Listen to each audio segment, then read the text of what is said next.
ایران کا ایک شہر ہے کرمان، وہاں پہ ایک شخص ہے حاج ماشاءاللہ، غالباً اب بھی زندہ ہے۔ پورے کرمان میں جب یہ امام حسین کی مجلس کرواتا ہے، کسی بادشاہ اور وزیر کی مجلس میں بھی اتنے طعام نہیں ہوتے جتنا اس کی مجلس میں امام حسین کا نظر و نیاز ہوتا ہے۔ ہمارے ایران کے استاد کہتے ہیں کہ جب میں ان سے ملنے گیا اور اسی نیت سے ملنے گیا کہ پوچھوں تو صحیح آپ کے پاس اتنا پیسہ آتا کہاں سے کہ آپ امام حسین کے اتنے سفرے اور اتنے طعام لگاتے ہیں۔ جب ملنے گیا تو کہا کہ ایک بوڑھا سا تھا 70 ایئرز کا، چہرے پہ عجیب نورانیت تھی، اور بیٹھا اور مجھے کہنے لگے کہ آج تک حسین کی میں نے جب بھی نیاز کیا میں نے جیب سے ایک پائی نہیں لگائی، مجھے نہیں پتا یہ کہاں سے آتا ہے، کون دے کر جاتا ہے، کہ پھر بھی یہ کیسے ہوا؟ میں نے آپ کے بارے میں بڑی چیزیں سنی۔ اس نے کہا کہ آج سے تقریباً 50 سال پہلے میرا کام تھا نجاری کا، جو لکڑیاں بناتے ہیں نا، لکڑی کا کام کرتا تھا، اور میری بڑی الفت تھی، محبت تھی امام حسین سے، میری زندگی عشق حسین کے محور میں گھومتی تھی۔ میں لکڑی کا کام تو کرتا تھا لیکن میں بڑی محنت کر کے لکڑی کے ممبر بناتا تھا حسین کے لیے، مسجدوں کے لیے ممبر بناتا تھا، تعزیہ بناتا تھا، تابوت بناتا تھا، علم بناتا تھا، جس بھی مسجد کا کام ہو سب سے پہلے وہ کرتا تھا۔ پورا سال میری یہ روش تھی، مسجدوں میں ممبر دینا، تعزیہ دینا، حسین سے عشق تھا۔ اس کے ساتھ ساتھ تھوڑے تھوڑے ہاسپٹلز کے کام بھی کرتا تھا۔ ایک دن کام کرتے کرتے اچانک مجھے اپنی کڈنیز میں بہت تکلیف ہوئی، میں نے درد کو دیکھے اندیکھی کر دی، 2-3 ہفتے گزرے، تکلیف بڑھتی گئی، یہاں تک ایک دن اتنی تکلیف ہوئی میں بے ہوش ہو کے گر گیا۔ مجھے ہاسپٹل لے جایا گیا، ڈاکٹرز نے مجھ سے کہا کہ کب سے تکلیف ہے؟ میں نے کہا 2 ہفتے سے تکلیف پڑ گئی ہے۔ انہوں نے کہا جلدی جا کر اپنے یورین کے ٹیسٹ دو۔ جب یورین ٹیسٹ دینے گیا تو میرا یورین ہی نہیں آ رہا تھا۔ پھر ڈاکٹر نے ایک انجیکشن لگا، کہا آج کے بعد گھر چلا جا، نہ تجھے چلنا ہے نہ تجھے کام کرنا ہے، بس بستر پہ سیدھا ہو کے لے جا۔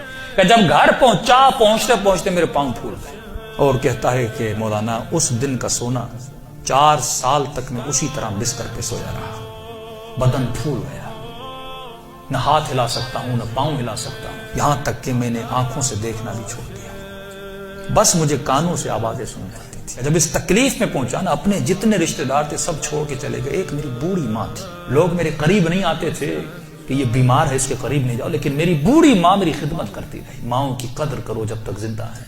کیسے ماں نے میری خدمت ایسے کی جیسے میں بچہ تھا۔ کہ ایک دن مجھے ہو گئے ہاسپٹل آنا جانا، بدن بہت پھول گیا، کھال بالکل نرم ہو گئی، کہ ہاسپٹل لے جایا گیا۔ ڈاکٹر نے جب مجھے پلٹا تو میری پیٹھ پہ کیڑے پڑ چکے تھے کیونکہ بدن نرم ہو چکا تھا۔ میری ماں ڈاکٹر کو کہتی تھی بیٹے کو پانی پلاؤں، کہتا تھا نہیں، بس چمچ کو گیلا کر کے اس کی زبان پہ رکھو۔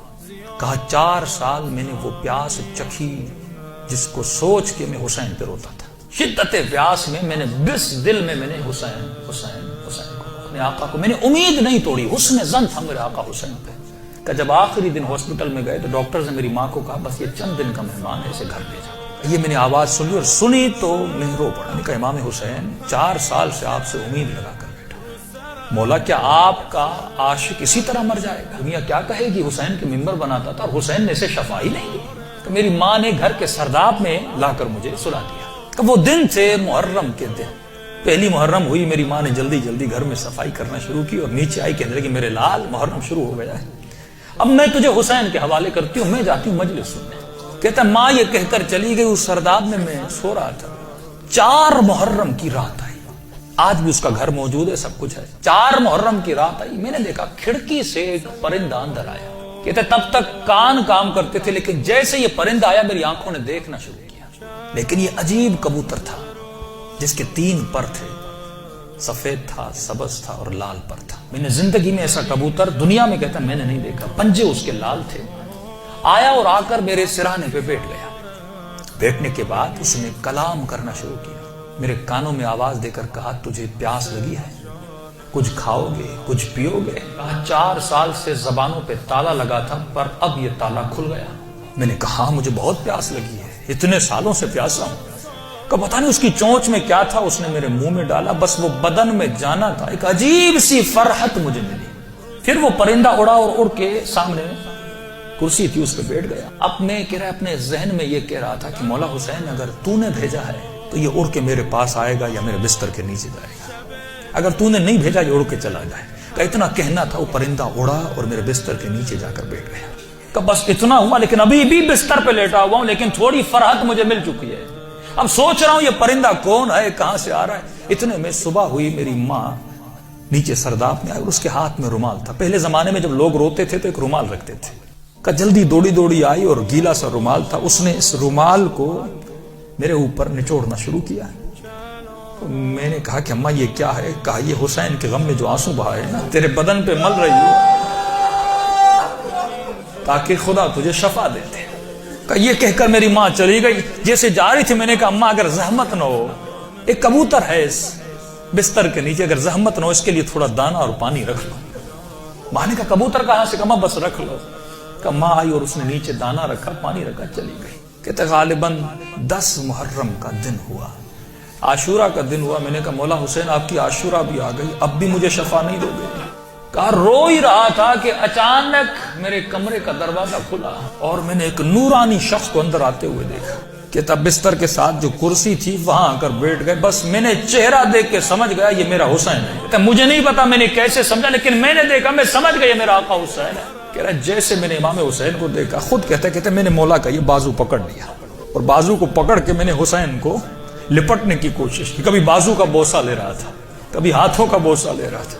کہتا جب میں نے ہاتھ دیکھے نا تو مولا کی انگلیاں کٹی ہوئی تھی۔ میں نے کہا میں قربان جاؤں میرے آقا، 4 سال سے انتظار، میری جان آپ پہ فدا مولا، اتنی دیر لگا دی اپنی زیارت کر۔ امام حسین نے اپنا ہاتھ میرے سر پہ پھیرنا شروع کیا۔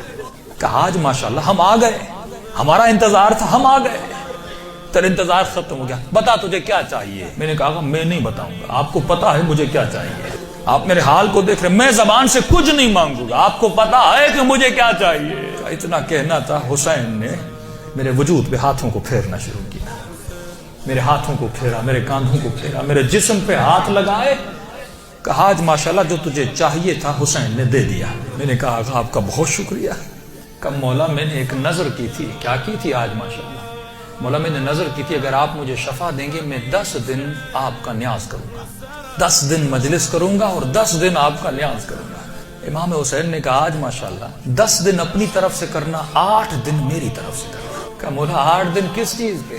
کہا آج ماشاءاللہ 10 دن تو حسین کے لیے کرے گا اور 8 دن میری طرف سے میری اماں زہرا کے لیے کرے گا۔ یہ کہہ کر حسین چلے گئے اور جب چلے تو میں رونے لگا۔ اتنے میں وہ پرندہ بستر کے نیچے سے نکلا اور اس نے پرواز کرنا شروع کی۔ کہتا مجھے نہیں پتا وہ پرندہ پڑھ کیا رہا تھا، حسین آواز میں کچھ کہہ رہا تھا۔ آواز سن کے میری ماں دوڑتی ہوئی نیچے آئی، اسی نیچے آئی، لیکن دہشت اتنی تھی اس آواز میں، میری ماں اندر نہیں آ رہی تھی، پیچھے سے کہہ رہی تھی ماشاءاللہ یہ کمرے میں آوازیں کیسی ہیں۔ میں رو کر کہہ رہا تھا اماں اندر آ جاؤ، حسین نے مجھے شفا دے دی۔ یہ بوڑھی ماں دوڑی دوڑی آئی، کبھی دائیں دوڑ رہی ہے کبھی بائیں دوڑ رہی ہے، کہاں ہے میرا آقا حسین؟ کہا میں بستر پہ بیٹھا تھا، وہ سوجن ہر چیز ختم ہو گئی، کہ یہاں تک وہ کبوتر پرواز کر کے چلا گیا۔ یہ بوڑھی کبھی کرسی کے بوسے لے رہی ہے، کبھی بیٹوں کے ہاتھوں کو چوم رہی، یہاں میرے حسین کے ہاتھ لگے تھے۔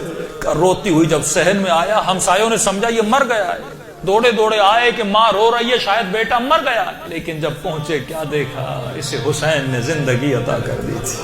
عزیزو جب یقین ہو نا، یقین نہ ٹوٹے، جب اہل بیت پہ بھروسہ